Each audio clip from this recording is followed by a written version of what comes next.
horror fans. Once again, it is me, the Horror Miser Monty G. Yes, time to do another movie review for the 31 Days of Horror.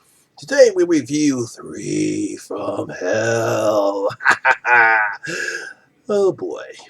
Now, 3 from Hell was a 2019 horror film, slasher horror film, you want to call it that. It was written and directed by Rob Zombie, and this is the sequel from 2003's The House of a Thousand Corpses and 2005's The Devil's Rejects. Continuing once again of the crazy Firefly family. It stars once again Bill Moseley, Sherry Moon Zombie, Sig Haight, and Richard Blake. So can Rob Zombie do it again?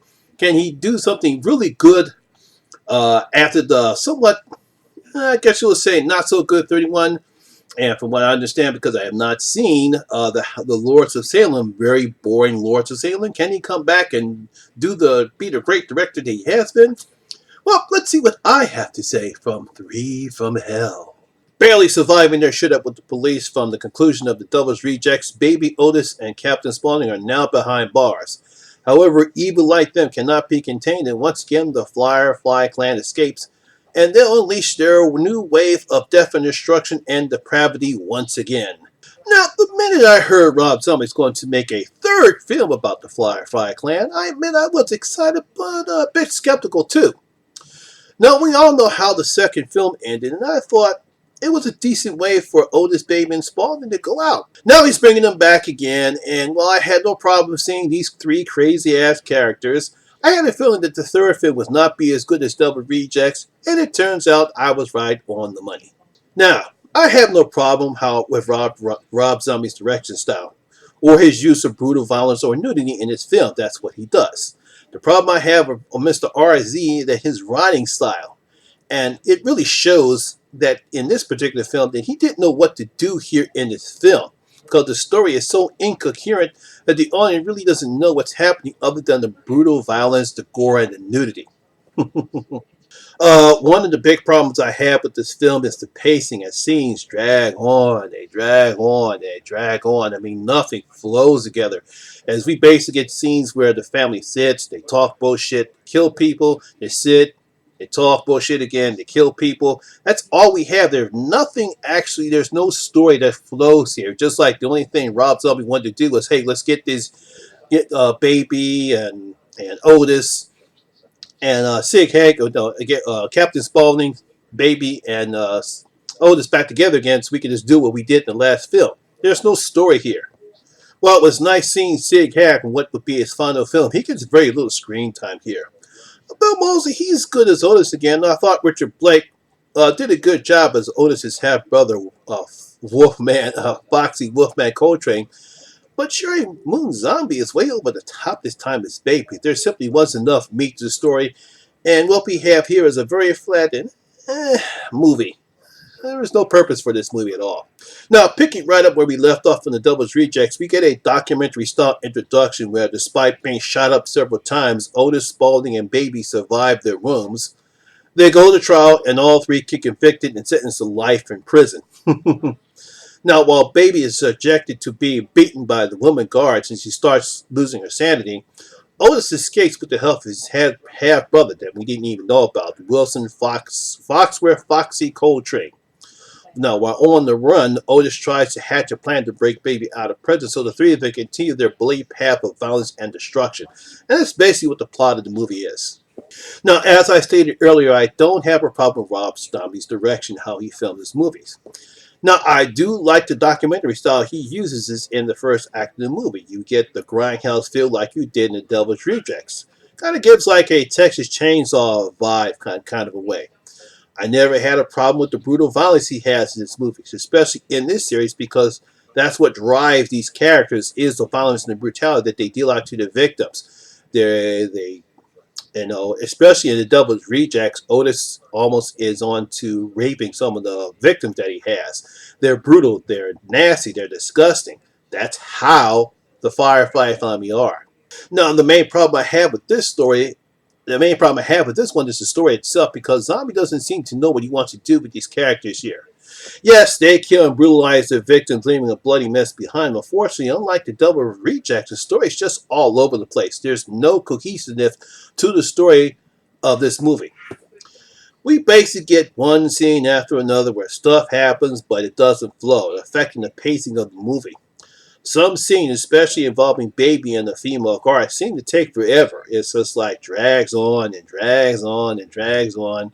Yeah, we know that the guards want to get revenge for Baby, what she does in prison, but come on now, it just drags and drags and drags.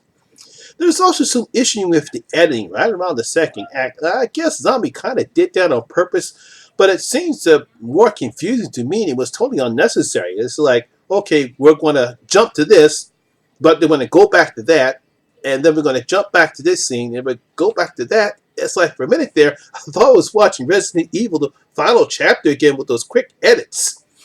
Make me sick. Now, it was nice seeing Sig Head back once again as Captain Spaulding, and despite the lack of screen time, it's still sad that this will be his final film.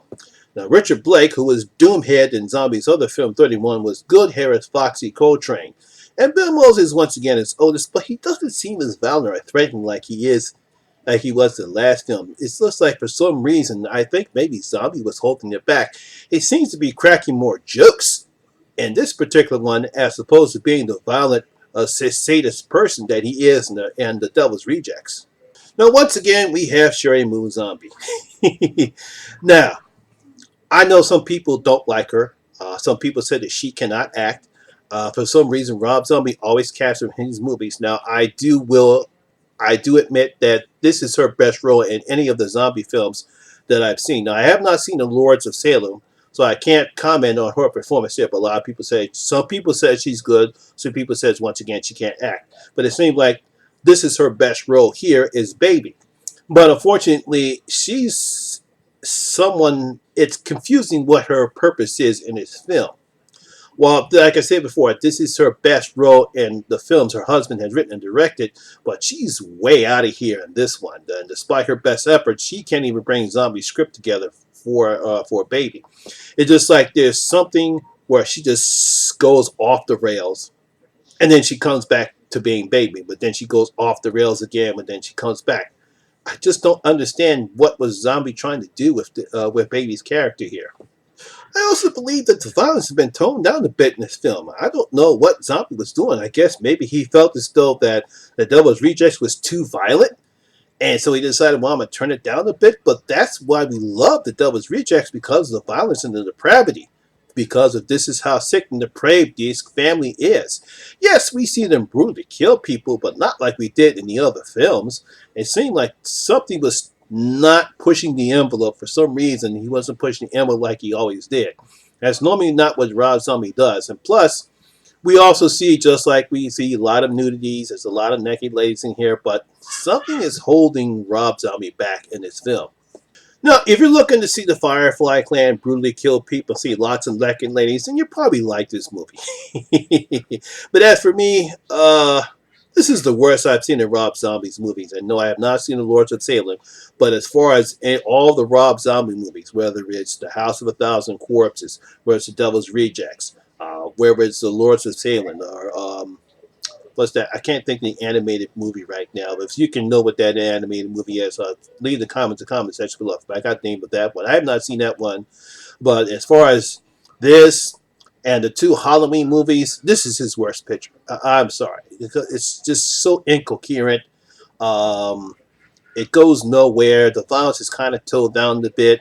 And even though Bill Moseley and Richard Blake are pretty good in their roles, it's just something missing in this particular film. And I don't know what it is.